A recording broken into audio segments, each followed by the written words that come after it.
आपने हमारी कल की वीडियो नहीं देखी है तो प्लेलिस्ट में जाकर देख लें, और कल की वीडियो को देखने के बाद आज की जो क्लास है अगर उसको देखेंगे तो आपको अच्छे से समझ में आएगा।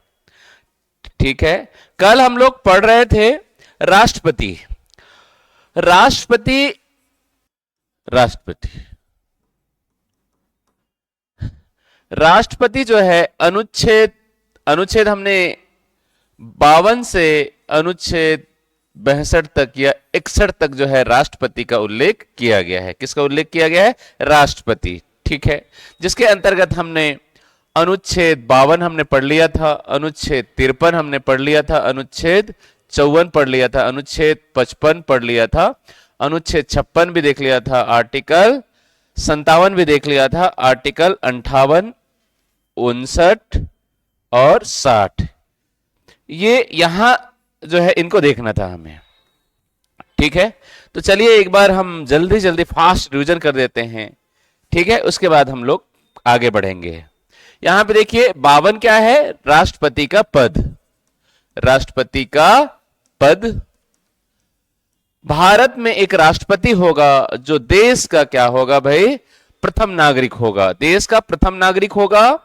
और भारत में जो है क्या होगी? कार्यपालिका प्रमुख के रूप में राष्ट्रपति क्या होगा? कार्य करता है। ठीक है, ध्यान रखेंगे आप लोग आर्टिकल 53, दूसरा जो आर्टिकल है 53, जिसके अंतर्गत राष्ट्रपति में देश का समस्त कार्यपालिका शक्ति किसमें निहित होती है? राष्ट्रपति में। समस्त कार्यपालिका शक्ति शक्ति राष्ट्रपति में निहित होती है, राष्ट्रपति में निहित होती है। नेक्स्ट 54, निर्वाचन मंडल। राष्ट्रपति का निर्वाचन मंडल, राष्ट्रपति का निर्वाचन मंडल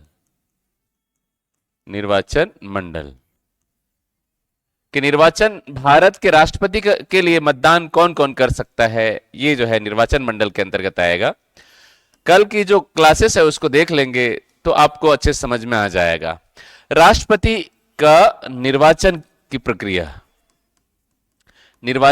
प्रक्रिया कि राष्ट्रपति का निर्वाचन की जो प्रक्रिया है वो क्या क्या है? तो 3 प्रक्रिया है। अप्रत्यक्ष मतदान प्रणाली एवं अनुपातिक प्रक्रिया एवं एकल संक्रमणी प्रक्रिया के द्वारा राष्ट्रपति का निर्वाचन होता है। राष्ट्रपति का कार्यकाल, ठीक है, कितने वर्ष होती है? अधिकतम 5 वर्ष होती है। नेक्स्ट, राष्ट्रपति का पुनर्निर्वाचन।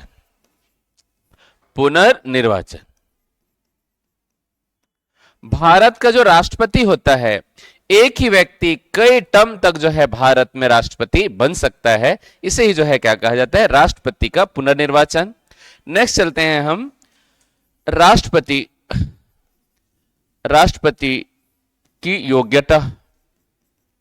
भारत के राष्ट्रपति निर्वाचित होने के लिए क्या क्या योग्यता होनी चाहिए, ये जो है आर्टिकल 58 में है, और कुछ शर्तें हैं। और नेक्स्ट चलते हैं हम शपथ। राष्ट्रपति का शपथ कौन दिलाता है और शपथ में क्या होती है, ये हम लोग देखेंगे। और राष्ट्रपति को हटाने के लिए महाभियोग की प्रक्रिया,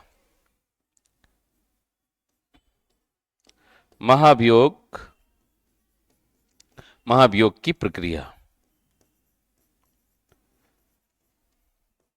चलिए, राष्ट्रपति को हटाने की महाभियोग की प्रक्रिया।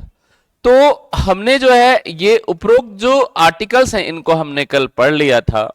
आज हम लोग पढ़ने वाले हैं आर्टिकल 58, 59, 60 एवं 61 को हम लोग आज अध्ययन करेंगे। ठीक है, आइए हम समझते हैं और जानने की कोशिश करते हैं कि इन आर्टिकलों में किन किन बातों का प्रावधान मिलता है, किन किन बातों का उल्लेख किया गया है। ठीक है, चलिए आइए चलते हैं हम अनुच्छेद 58, अनुच्छेद 58, राष्ट्रपति। भारत में राष्ट्रपति की योग्यता। भारत की राष्ट्रपति के लिए क्या क्या योग्यता होनी चाहिए, इनकी अहर्ताएं क्या क्या होगी। अहर्ताएं, ठीक है, क्या क्या अहर्ताएं हैं। पहली अहर्ता ध्यान रखेंगे आप लोग, भारत का नागरिक हो। भारत का नागरिक हो। ऐसे व्यक्ति भारत के राष्ट्रपति के लिए निर्वाचित हो सकते हैं या खड़ा हो सकते हैं, भारत का नागरिक हो। ऐसे व्यक्ति जो भारत का नागरिक हो। दूसरा, राष्ट्रपति के लिए 35 ईयर, 35 वर्ष की आयु पूर्ण कर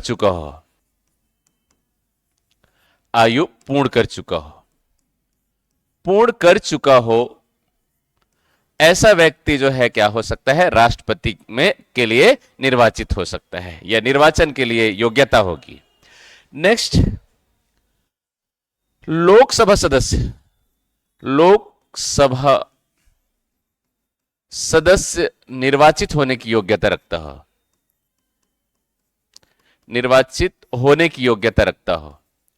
होने की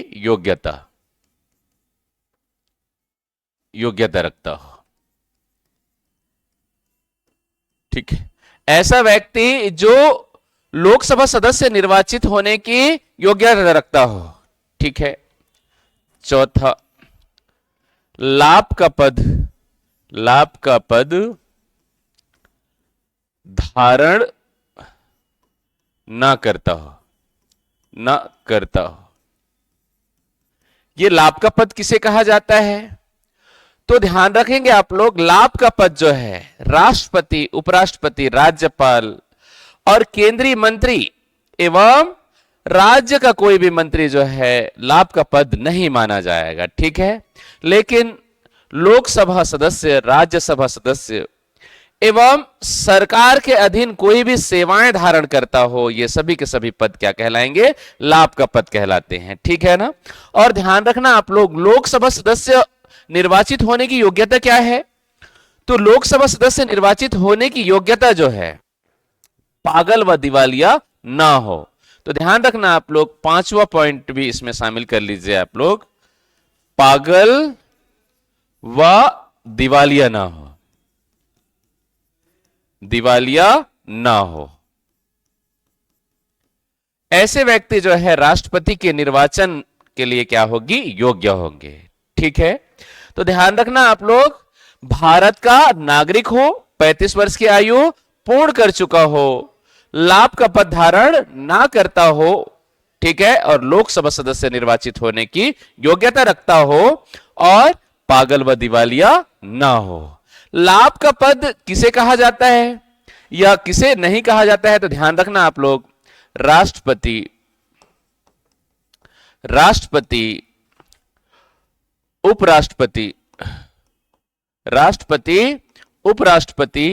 राज्यपाल, मंत्री, ये मंत्री जो है राज्य मंत्री भी हो सकते हैं और केंद्रीय मंत्री भी हो सकता है। केंद्रीय मंत्री ये लाभ के पद नहीं है, लाभ के पद नहीं माना जाता है, नहीं कहा गया है या नहीं माना जाता। किसे लाभ का पद नहीं माना जाएगा, राष्ट्रपति, उपराष्ट्रपति, राज्यपाल, ठीक है, केंद्रीय मंत्री एवं राज्य मंत्री लाभ का पद नहीं माना जाएगा। ठीक है, ये एक प्रकार का देश सेवा है। क्या है, देश सेवा।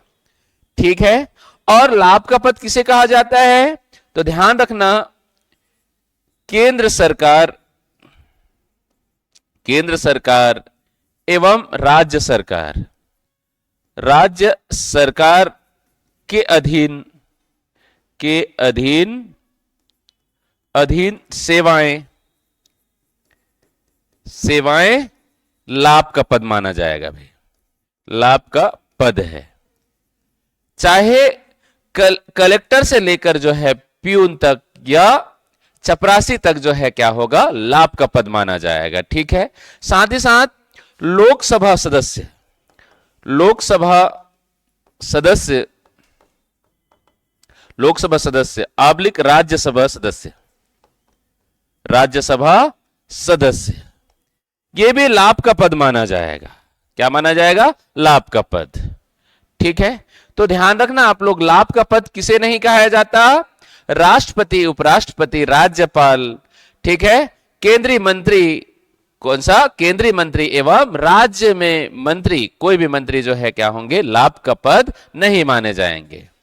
ठीक है, और लाभ का पद किसे कहा जाता है? लाभ का पद किसे कहा जाता है भाई?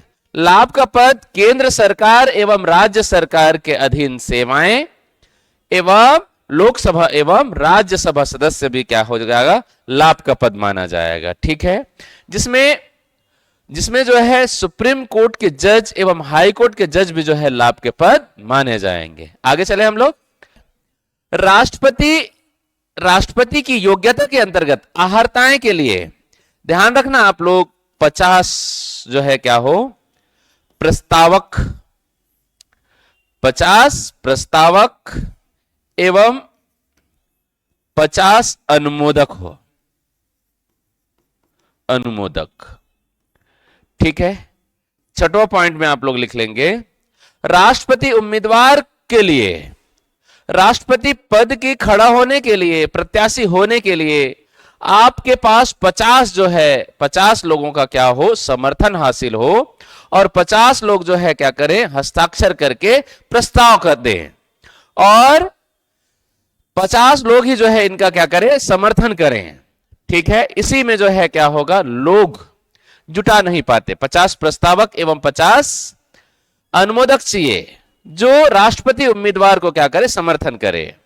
नहीं तो हर कोई जो है राष्ट्रपति चुनाव लड़ लेता, समझ में आ रहा है, लेकिन 50 सांसद, विधायक और लोकसभा सदस्य कहां से जुटा है? बाय द वे मैं जो है 35 साल का आयु का हूं और मैं चाहूंगा राष्ट्रपति पद में खड़ा होने के लिए, मेरे पास सारी योग्यता तो है, मैं भारत का नागरिक हूं, 35 वर्ष की आयु पूर्ण कर चुका हूं, लोकसभा सदस्य निर्वाचित होने की योग्यता रखता हूं, ठीक है, लाभ का पद धारण नहीं करता हूं, या पागल व दिवालिया नहीं हूं, तो मैं योग्य हो जाऊंगा। लेकिन मेरे पास जो है क्या नहीं है, 50 प्रस्तावक एवं 50 अनुमोदक नहीं है, मैं वहीं पे अपना हाथ खींच लूंगा। ठीक है, तो ध्यान रखना आप लोग, क्योंकि अधिक प्रत्याशियों को जो है रोकने के लिए जो है इस प्रस्ताव को क्या किया गया, लाया गया। ठीक है, आगे चलते हैं हम। 15,000 रुपए, 15,000 रुपए जमानत राशि, जमानत राशि आरबीआई में जमा करना होता है, आरबीआई में जमा करना होता है, जमा करना होता है।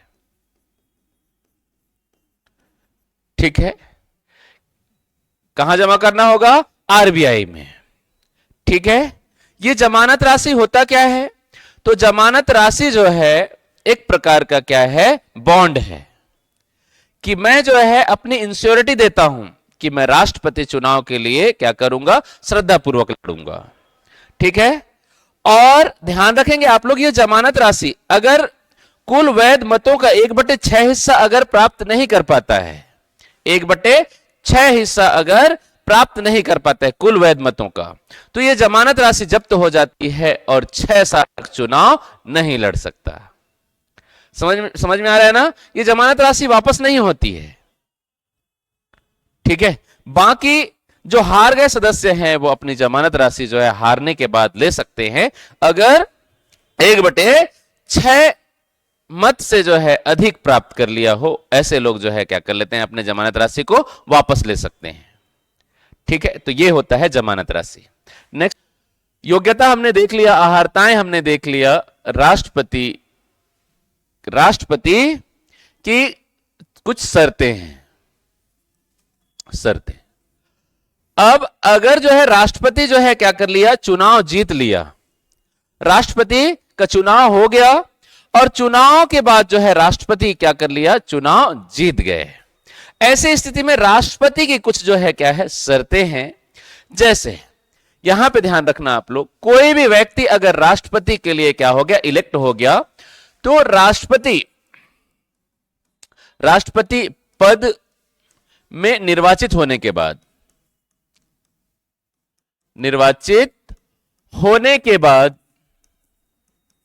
बाद कोई भी लाभ का पद धारण नहीं करेगा, कोई भी लाभ का पद धारण नहीं करेगा, धारण नहीं करेगा। ठीक है।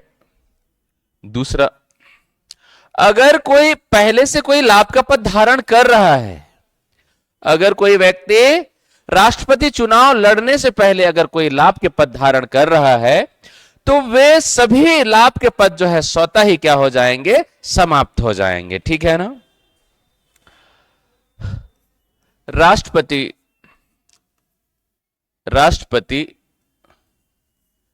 निर्वाचन के पहले जो भी लाभ का पद धारण कर रहा था वे सारे लाभ के पद समाप्त हो जाएंगे, वे सारे लाभ के पद क्या हो जाएंगे, स्वतः ही समाप्त हो जाएंगे,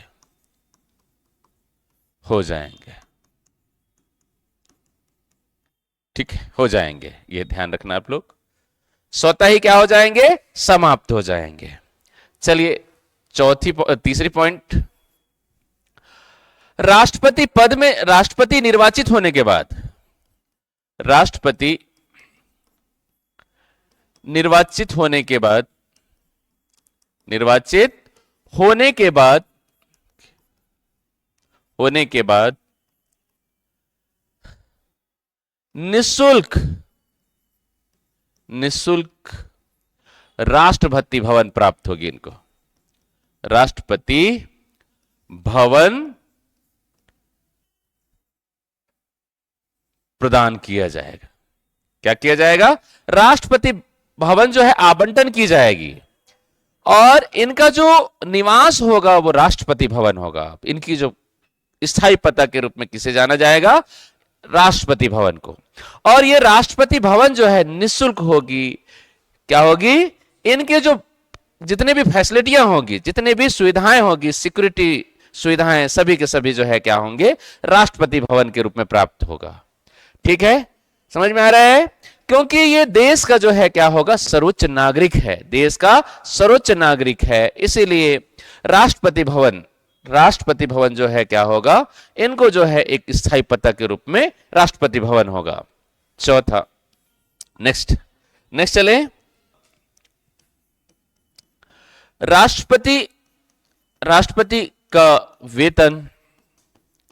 वेतन 5 लाख रुपए। ठीक है, कितने लाख रुपए, 5 लाख रुपए जो है वेतन निर्धारित की गई है ना। 7वां वेतनमान आयोग के आधार पर जो है राष्ट्रपति का वेतन कितनी होगी, 5 लाख देय होगी। कितनी देय होगी, 5 लाख देय होगी। साथ ही साथ वेतन एवं भत्ता भी प्राप्त होगी, भत्ता। ठीक है, और ध्यान रखना आप लोग, राष्ट्रपति का जो वेतन एवं भत्ता में किसी भी परिस्थिति में कटौती नहीं की जा सकती। ठीक है, राष्ट्रपति का वेतन भत्ता में कोई भी कटौती नहीं की जाएगी, कोई भी कटौती नहीं किया जा सकता, नहीं किया जा सकता। ठीक है, भारत के राष्ट्रपति का जो वेतन एवं भत्ते में, चाहे यह देश उलट से पुलट हो जाए, या देश में राष्ट्रीय आपात लग जाए, वित्तीय आपात लग जाए, कोई भी परिस्थिति में जो है राष्ट्रपति के वेतन एवं भत्ते में कटौती नहीं किया जा सकता, चाहे देश क्या हो जाए, कंगाल हो जाए। ठीक है, क्योंकि राष्ट्रपति जो है देश का गौरव होता है। ठीक है, ऐसी स्थिति में राष्ट्रपति के वेतन एवं भत्ते पर 1 रुपए भी कटौती नहीं की जा सकती। ठीक है, क्योंकि देश का सम्मान कहीं ना कहीं क्या है, राष्ट्रपति है। दूसरी चीजें ध्यान रखेंगे आप लोग, राष्ट्रपति की जो पद रिक्तता है, राष्ट्रपति की पद रिक्तता जो है क्या होती है, शून्य होती है। ध्यान रखना आप लोग, राष्ट्रपति की पद रिक्तता शून्य होती है। तो ध्यान रखना आप लोग, राष्ट्रपति का जो कार्यकाल होता है ना, 5 वर्ष तो होता है, लेकिन 5 वर्ष से पहले ही कोई लुढ़क गया या पद रिक्त हो गया, ऐसे स्थिति में ध्यान रखना इनकी जो पद रिक्तता होती है ये क्या होगी, शून्य होती है। क्या होती है, शून्य होती है। इनकी जो पद शपथ एवं जो पद के लिए जो है क्या होगी, राष्ट्रपति पद के लिए पूर्व से भारत के संविधान में व्यवस्था की गई है। जैसे ही अगर भारत के राष्ट्रपति को जो है पद में रहते हुए आकस्मिक घटनाएं हो जाती है और राष्ट्रपति का पद रिक्त हो जाता है, तो उपराष्ट्रपति राष्ट्रपति के रूप में कार्यों का क्रियान्वयन करते हैं। अगर उपराष्ट्रपति भी ना रहा, ऐसी स्थिति में जो है देश के जो सीजीआई है, सीजीआई मुख्य न्यायाधीश है, ये राष्ट्रपति के रूप में कार्य करते हैं, कार्यवाहक राष्ट्रपति के रूप में। तो ध्यान रखना आप लोग, भारत का एकमात्र पद जो है राष्ट्रपति है जिनमें पद रिक्तता शून्य होती है, नहीं होती। ठीक है, उपराष्ट्रपति कार्य करेंगे, अगर उपराष्ट्रपति नहीं है तो सीजीआई करेंगे, अगर सीजीआई नहीं है तो वरिष्ठ न्यायाधीश जो है राष्ट्रपति के पदों का क्या करेंगे, क्रियान्वयन करेंगे, निर्वहन करेंगे। यहां तक हो गया ना, किसी कोई दिक्कत नहीं है। तो हमने क्या बताया, राष्ट्रपति का वेतन जो है कितनी होगी, 5 लाख होगी। कितनी होगी, 5 लाख होगी। 5 लाख देय होगी एवं वेतन एवं भत्ता पर पद पे रहते हुए कभी भी कटौती नहीं की जा सकेगी।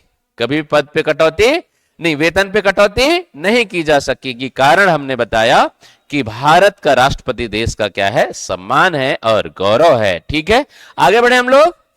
5 पॉइंट आप लोग लिख सकते हैं, 5 पॉइंट। जब राष्ट्रपति जो है रिटायरमेंट होगा, रिटायरमेंट के बाद जो है इनके वेतन एवं भत्ते जो है कितने होंगे, 1,50,000 1,50,000 जो है क्या होंगे इनके रिटायरमेंट होने के बाद। याद रखना आप लोग, पदमुक्त के बाद पदमुक्त के बाद या सेवानिवृत्त होने के बाद जो है इनकी वेतन कितने होंगे भाई, 1.5 लाख रुपए जो है क्या होंगे, इनको प्रदान किए जाएंगे। और साथ ही साथ जो है इनकी अन्य जो है ना, अन्य जो वर्कर्स होंगे, काम करने वाले होंगे, इनके सचिवालय के लिए 60,000 रुपए जो है क्या होंगे, अतिरिक्त जो है प्रदाय किया जाएगा। समझ में आ रहा है ना? ठीक है, अन्य जो खर्चों के लिए। आगे बढ़े हम लोग, नेक्स्ट चलते हैं हम, राष्ट्रपति की शपथ। 60 अनुच्छेद 60 राष्ट्रपति की शपथ। राष्ट्रपति की जो शपथ होती है, शपथ सीजीआई के द्वारा दिलाई जाती है। ठीक है, दे कोर्ट, सुप्रीम कोर्ट के मुख्य न्यायाधीश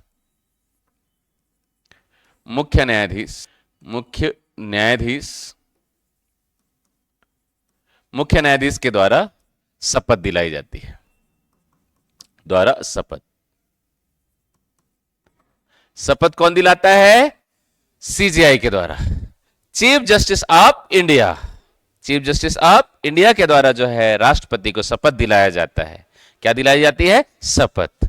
ध्यान रखेंगे शपथ में क्या क्या होगी। मैं श्रद्धापूर्वक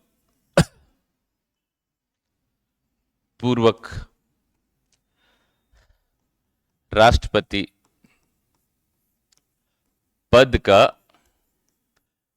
कार्य पालन करूंगा, पालन करूंगा। मैं श्रद्धापूर्वक राष्ट्रपति पद का कार्य पालन करूंगा, निर्वहन करूंगा, कार्य पालन करूंगा या निर्वहन करूंगा। ठीक है, दूसरा पॉइंट है, मैं भारत के संविधान आबलिक विधि का संरक्षण करूंगा,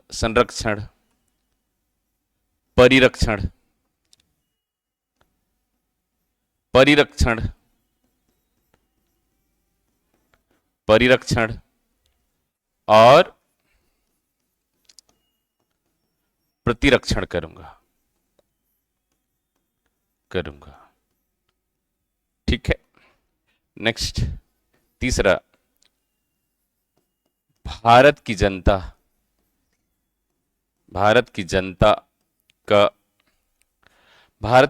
का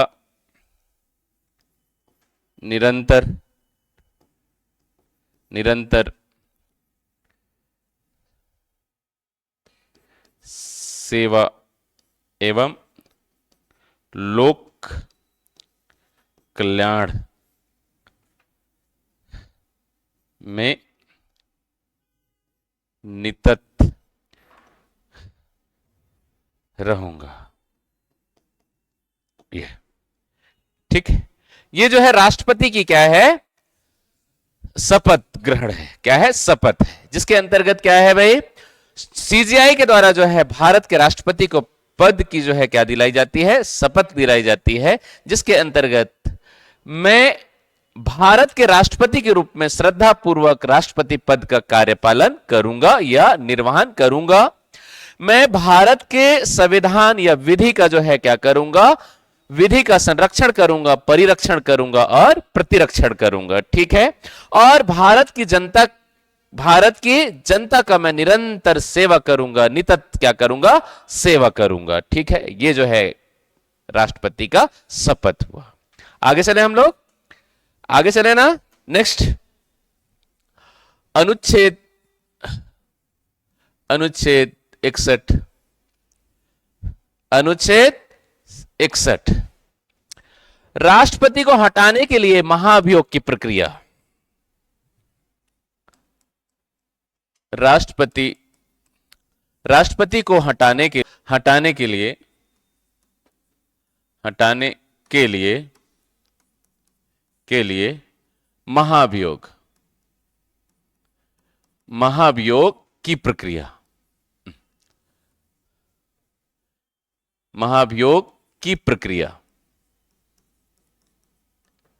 ठीक है, राष्ट्रपति को हटाने के लिए महाभियोग की प्रक्रिया, कि राष्ट्रपति को जो है किस तरीके से हटाया जाता है, ये महाभियोग की प्रक्रिया कहलाती है। ठीक है, किसकी प्रक्रिया कहा जाता है, महाभियोग की प्रक्रिया कहा जाता है।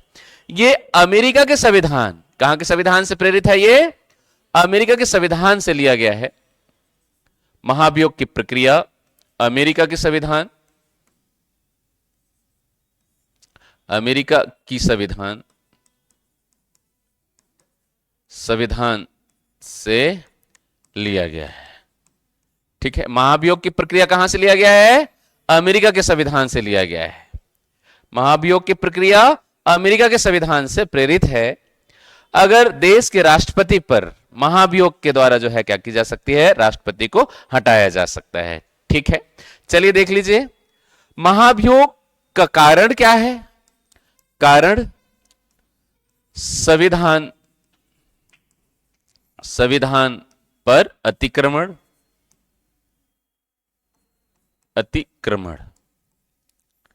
अब ये कैसे अतिक्रमण करेगा ये परिभाषित नहीं है। ठीक है, संविधान पर अतिक्रमण के आधार पर राष्ट्रपति पर महाभियोग की प्रक्रिया लाई जा सकती है। ठीक है, चलिए महाभियोग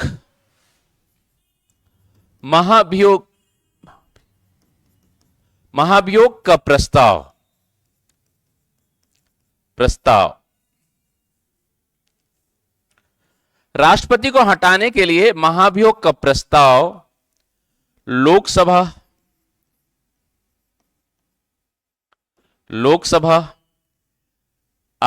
राज्यसभा, राज्यसभा किसी भी सदन में लाई जा सकती है, किसी भी सदन में लाई जा सकती है।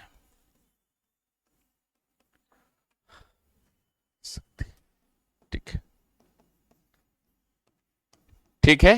राष्ट्रपति को हटाने की जो महाभियोग की प्रक्रिया है, लोकसभा व राज्यसभा किसी भी सदन में क्या की जा सकती है, लाई जा सकती है, हटाने का जो प्रस्ताव। ठीक है। और प्रस्ताव राष्ट्रपति को हटाने का जो प्रस्ताव है कहां लाया जा सकता है, लोकसभा और राज्यसभा किसी भी सदन में लाया जा सकता है। लेकिन जो प्रस्ताव लाने से पूर्व, महाभियोग का प्रस्ताव लाने से पूर्व 14 दिन पूर्व 14 दिन पूर्व राष्ट्रपति को सूचना देना होता है, सूचना देना होता है। ठीक है। क्या करना होता है, राष्ट्रपति को सूचना देना होता है कि आपके खिलाफ महाभियोग की प्रक्रिया लाई जा रही है। ठीक है, समझ में आ रहा है। और महाभियोग की प्रक्रिया लाने के लिए किसी भी सदन में 1/4 सदस्य, सदन के 1/4 सदस्य के लिखित हस्ताक्षर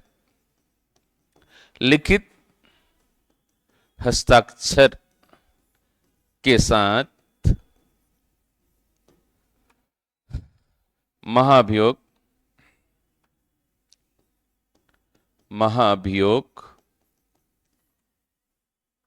की प्रक्रिया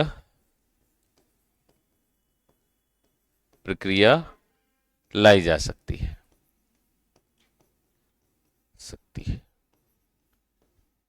ठीक है।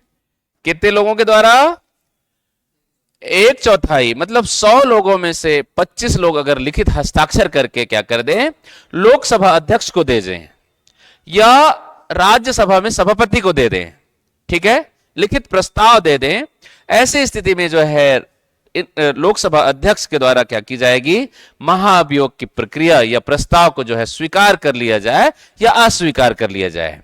ये लोकसभा अध्यक्ष के ऊपर होती है। ठीक है। और राज्यसभा में है तो राज्यसभा के सभापति के ऊपर कि इन हटाने के जो प्रस्ताव है, राष्ट्रपति को महाभियोग लाने का जो प्रस्ताव है, इस प्रस्ताव को स्वीकार किया जाए या नहीं किया जाए, ये कौन तय करता है, लोकसभा अध्यक्ष एवं राज्यसभा में राज्यसभा का सभापति तय करता है। ठीक है, आगे चले हम लोग, आगे चले ना। राष्ट्रपति के महाभियोग प्रस्ताव हमने कितने बताया, प्रस्ताव 1/4 सदस्यों के द्वारा प्रस्ताव लाया जाता है और प्रस्ताव पर जो है क्या होगी, सदन में मतदान की जाती है। क्या होगी, प्रस्ताव पर सदन में मतदान की जाएगी। चर्चा करने के बाद जो है क्या की जाएगी, मतदान की जाती है। और मतदान के बाद जो है, मतदान के बाद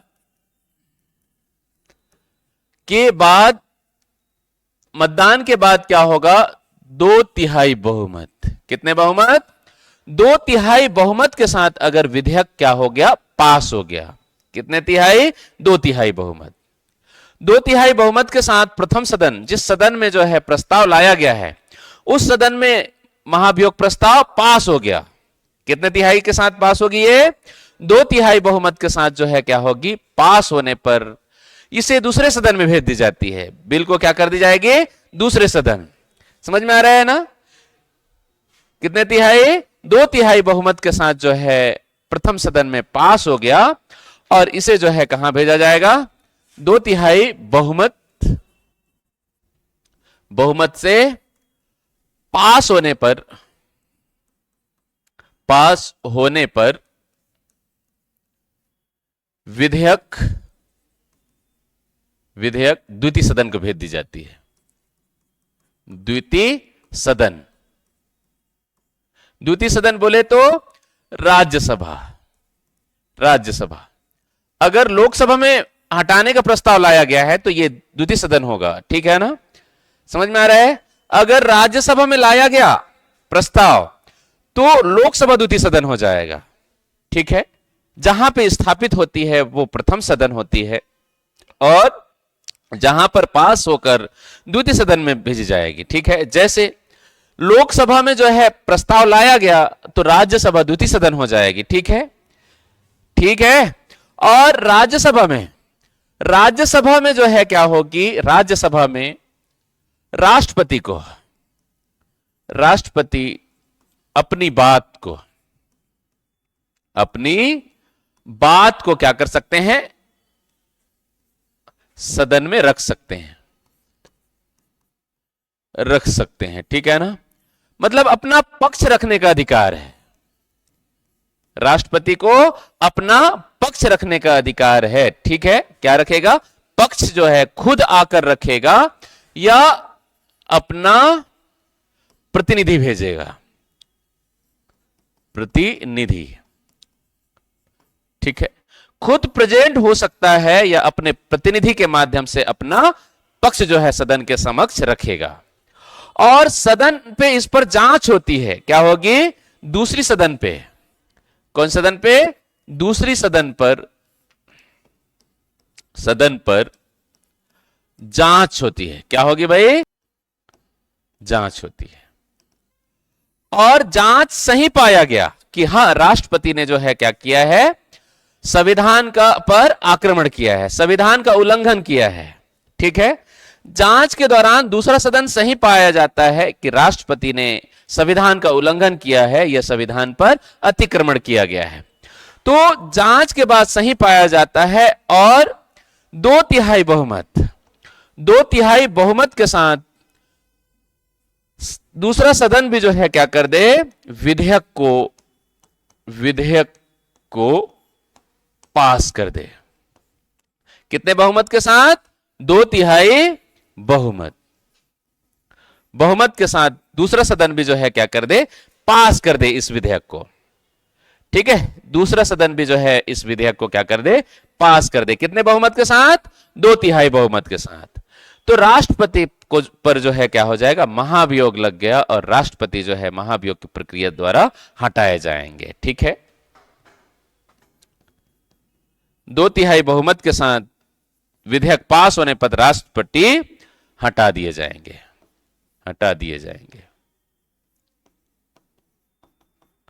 राष्ट्रपति पर महाभियोग की प्रक्रिया पूरी हो गई।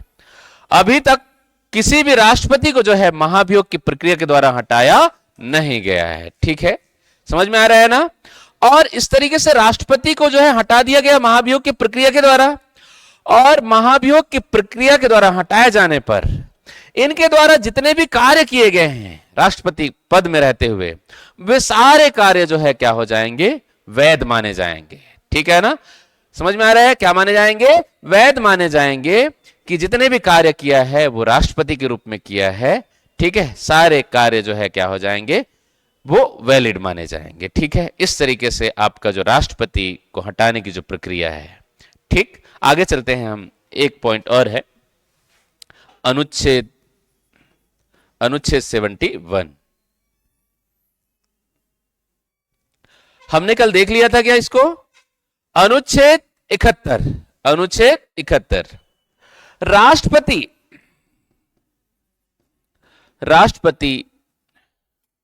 राष्ट्रपति की निर्वाचन से संबंधित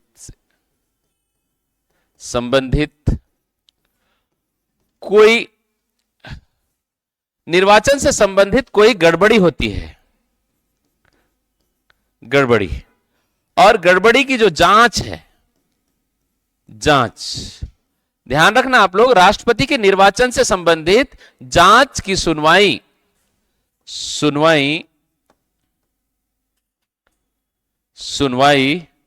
सुप्रीम कोर्ट करती है। कौन करेगी, सुप्रीम कोर्ट। ठीक है। राष्ट्रपति एवं उपराष्ट्रपति के निर्वाचन से संबंधित गड़बड़ियों की जांच एवं इनकी जो सुनवाई है, इनकी निपटारा जो है कौन करता है? Supreme court. आर्टिकल 71 के प्रावधानों के अंतर्गत, आर्टिकल 71 के प्रावधानों के अंतर्गत जो है सुप्रीम कोर्ट तय करता है। सुप्रीम कोर्ट, जैसे इंदिरा गांधी को अयोग्य ठहराया गया था सुप्रीम कोर्ट के द्वारा। ठीक है, तो ध्यान रखेंगे आप लोग। इस तरीके से आपका राष्ट्रपति की जो आर्टिकल्स हैं खत्म हो गया। आगे चलते हैं हम राष्ट्रपति की शक्तियां।